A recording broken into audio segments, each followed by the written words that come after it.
While riding my bike one early autumn morning, an unusual thing happened. I distinctly heard a title of my next painting, The Messenger. I was so relieved. Both the title and the image were ready for me, all at my fingertips. I could not wait until the next morning, when I could play with whites, in order to form a snow owl in flight.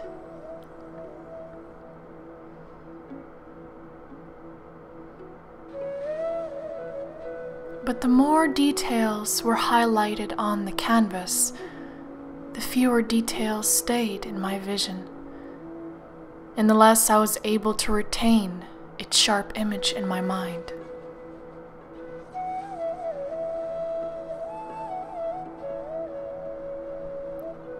Then I noticed a nest, but by the time I filled it up with the eggs, the owl vanished. Not a feather was left in my sight. It flew away from me as fast as it had arrived, as if telling me it was enough. I have to trust an impulse, or maybe even a spiritual mandate, to eliminate my favorite characters on the canvas. Otherwise, I would not see what I'm supposed to see. But I was baffled. The messenger was still missing, and I just began the painting. I didn't know what to do. The next morning, I heard a grunt of a moose. Was he the messenger? No, he could not, because he himself was looking for safety and guidance. I was about to put realistic details when the moose just disappeared from my vision, and two bald eagles started circling around.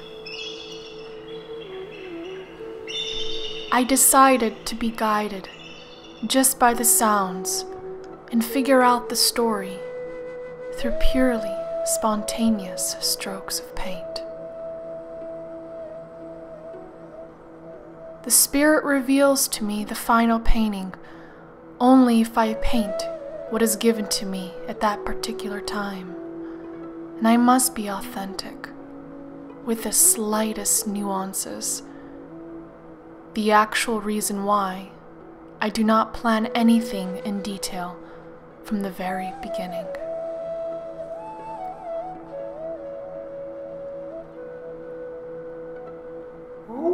Another week passed by, and a howl of a wolf was bouncing off the cave walls. I doubted the wolf was the messenger, because by the time the echoes of the howl dissipated, I couldn't spot him anymore. I was unafraid to keep on painting and searching for my messenger. But then it hit me. I need to freeze the lake, and freeze it fast. I was certain the frozen lake would stay here unchanged. It was getting more and more frigid here. I really felt it. My hands started to shake from the bitter cold, so much that I forgot to turn on the camera to film a huge change in the story.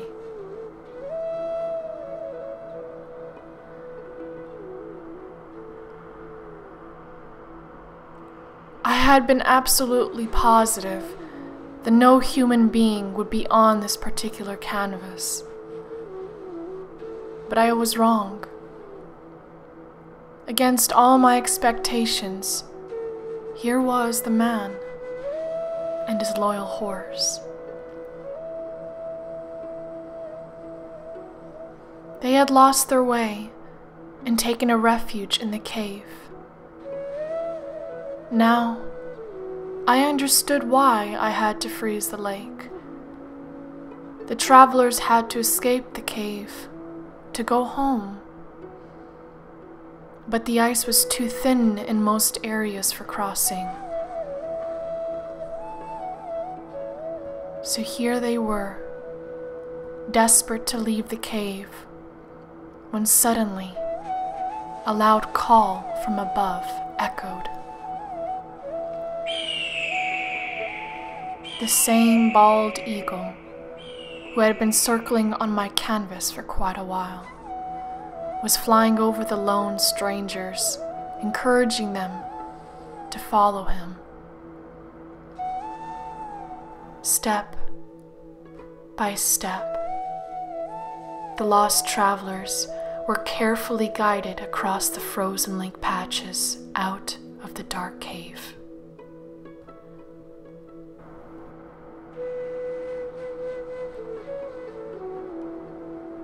The messenger was finally found. It was the eagle, the spirit. The only way I could be led to the end of the story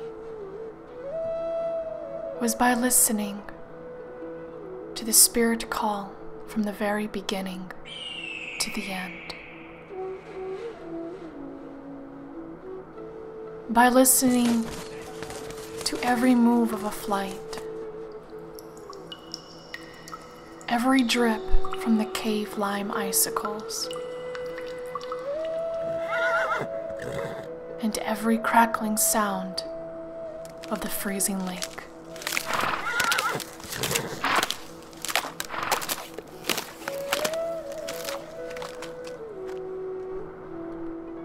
This time around, I was led to an unexpected message of faith and guidance.